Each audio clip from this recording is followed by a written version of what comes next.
All right, man. Let's talk about who got the inside track so far. And I know it's only summer league on the power forward position for, um,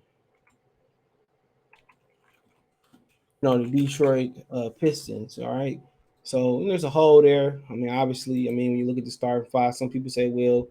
I argued with somebody yesterday saying that Marvin Bagley can be um, the power forward and he can play with Durham. No, no. The guy was just telling me about how the NBA ain't played the way it used to be played inside out no more. And it's not played where you can play Tim Duncan and David Robinson. Well, obviously they probably can get away with it today because they can. David Robinson can really run and he can really post up. Um, but yeah, like I was saying, man, no, I'm the first thing for. I don't think you can get away with playing Durham and Bagley. Defensively, you might can get away with it because Durham is so athletic, but neither one of them can shoot the ball pretty well, unless you really gonna bang in the post a lot with them. And Durham has to, continue to develop his post up game. One of the things that kind of messed me up was, not even messed me up. Dwayne Casey was saying how Sean Kemp was a better shooter than him, at this point in their career. And I'm just thinking like, yeah, wow, they do need to be worried about that dude, learning how to post up and score this back to the basket before he even think about shooting. You know what I'm saying? But that's just my opinion on it. But um, but yeah, it's a real interesting race. I think Isaiah Livers is exceeding my expectations um for the race, and but yeah, he's exceeding my expectations, man. He got a lot better, but he got work to do. The shot is looking a lot better. He's shooting a better percentage, and this is only, you know, only preseason. You know what I'm saying? But his shot is looking pretty good. Defensively, he getting on the perimeter. He got 7 4-inch reach. That's looking really good. So he getting there. He getting there, and he's looking like, to me, he might have an inside track on that position. And that's my opinion. He may have the inside track on that position. He may really have the inside track on that position. So, the way he moving his feet, and obviously, like I told y'all, he's gonna have to be able to escape dribble, or he's gonna have to be able to, um, attack the basket off the dribble a little bit.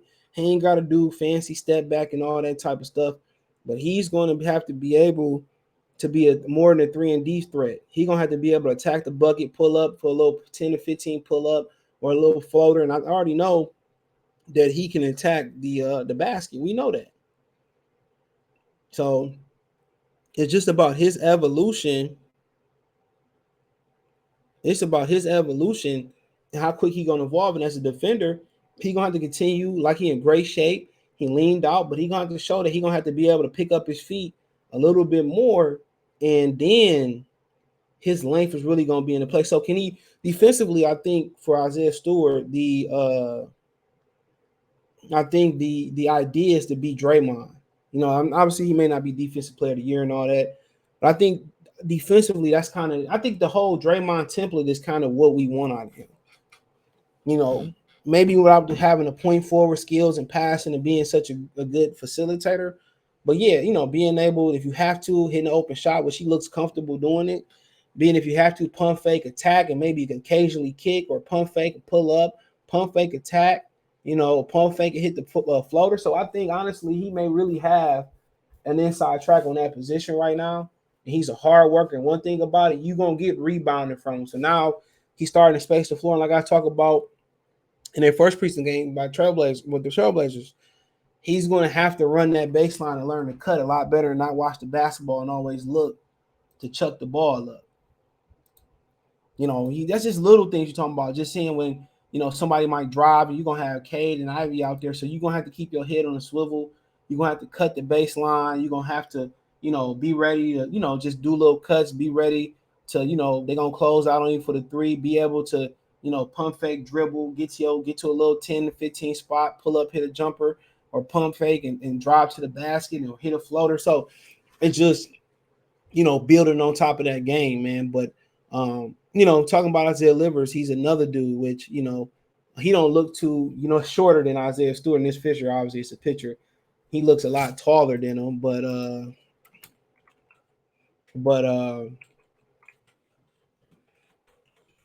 he's another candidate for that job. Defensively, I think he's bringing some more defensively than he thought he would. You know, great recovery, great length. About what 6'7", 6'6", so he'd be a little undersized. Most of the forwards probably average around 6'8", 6'9". But he got some length. I think offensively is there for him. But is he physically ready to bang on a night in night basis? And bang against guys like Anthony Davis, and I think he can guard the Livers. Guard the Grants of the world. I think he can guard the guys like that and the Aaron Gordons of the world. Can he? Can you ask the other questions that Stewart answered? Can he rebound at a high clip? Can he be tough enough in the baseline at the high clip? But he got the feet to compete out there. So, he's another dude that character wise seemed to be a good leader wise. He missed him in Michigan in that last tournament run. So he's another guy that you look at and you say, well, a lot of people say, well, I like him off the bench, but hey, you might have to like him as a starter. You got to remember last year, he had a foot injury. So he didn't get a training camp and all that type of stuff. And like he leaned, like he conditioned. And really, at this point, you could pull him and Isaiah Stewart plug off the summer league. I seen enough. If bare minimum, one thing you're gonna get from Livers and Stewart, they gonna work hard. That's one thing we gonna get. They gonna work hard. They gonna work real hard. That's what you love about them. But like I said before, obviously you can always rotate them in by matchup. So you can always rotate these dudes in depending on the matchup. You always can rotate Durham and Bagley in. You always can rotate them type of dudes in. So very interesting. Very interesting.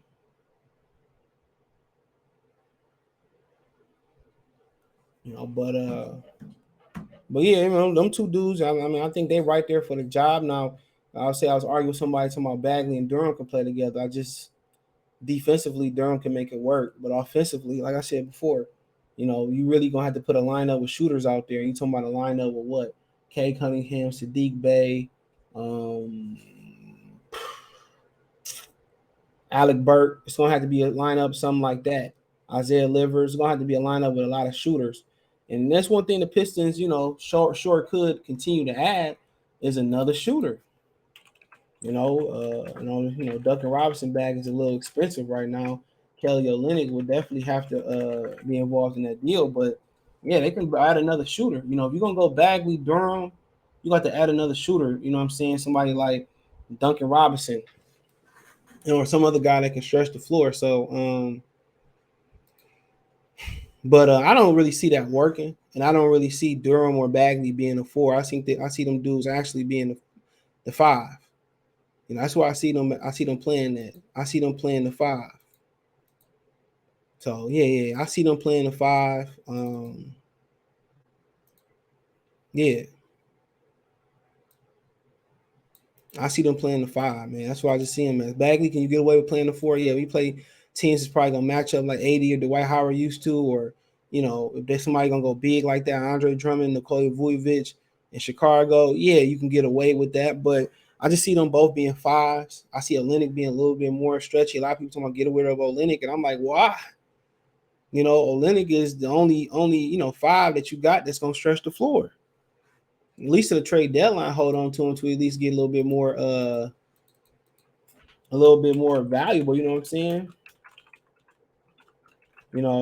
So like I said before, they want to keep killing on guys like that, and then want to throw guys like Kelly Olynyk out who've been 10 times better than Killian. Don't make me know, don't make sense. You know what I'm saying? So it just don't make no sense. But it's just my opinion on it. You know, but yeah, I think I don't really see them playing together a lot in situations and stuff of that nature. But yeah, I don't really see them being a four. You can argue me up and down about Marvin Bagley playing the floor. He can't guard Tobias Harris. He can't guard Aaron Gordon. He can't even guard freaking Anthony Davis. Guys, his own soccer. You think him? Imagine him out there trying to guard Keegan Murray. Hilarious. Can he guard Giannis? No.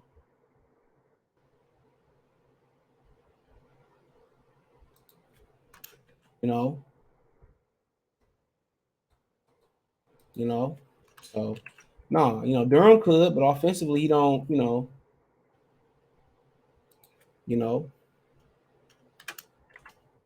He just don't.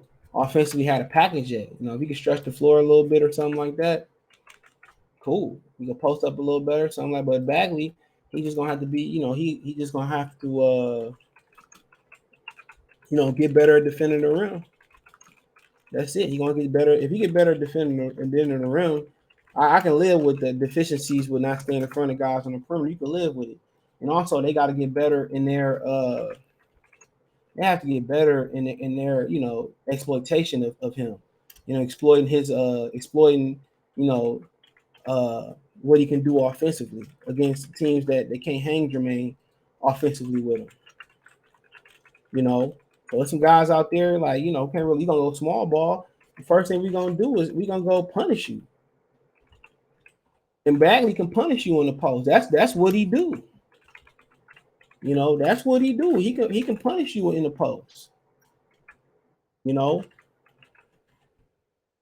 so I mean I don't understand why you just can't. I think they should exploit that a lot more, not just him just being a big deal in the pick and roll. He can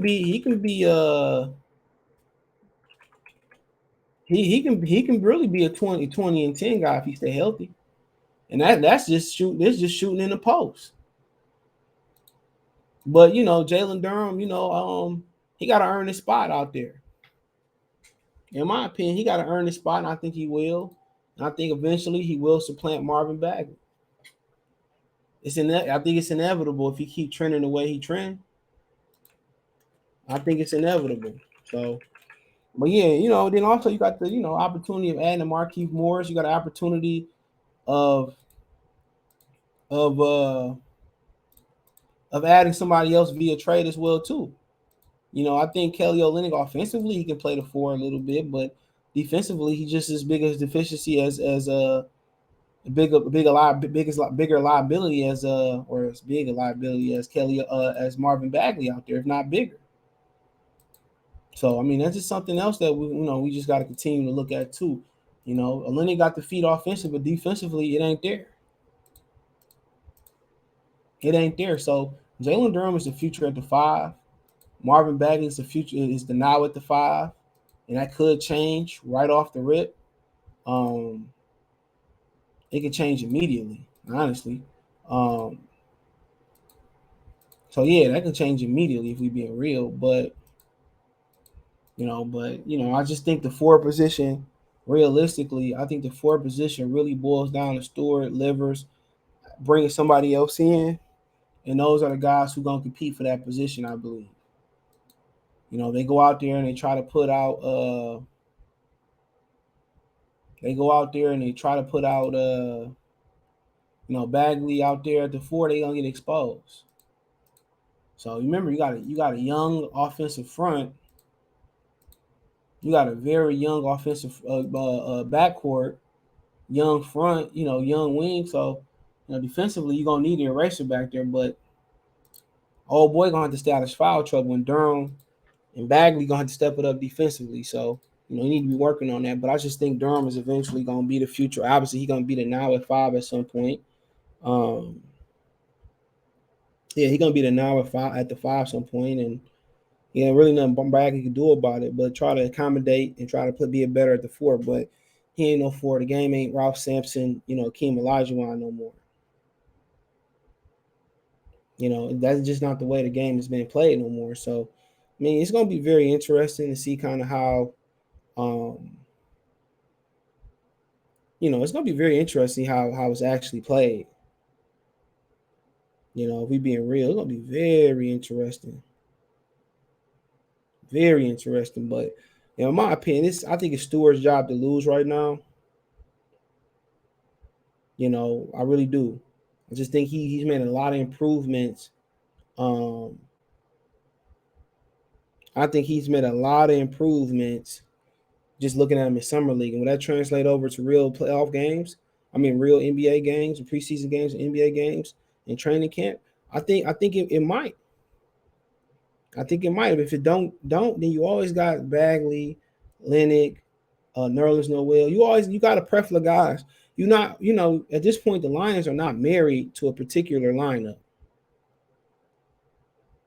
So remember, the Lions are not married to any lineup. So everything is fluid. Even Killian Hayes, if he make a vast improvement and possible vast improvement, um, he still can get back in the mix. So, yep. I mean, that is what it is on my end, man. Hopefully, you guys enjoy the content, man. So, don't know if I'm gonna go live later. I may or may not. I think the Pistons might play today. I think they do.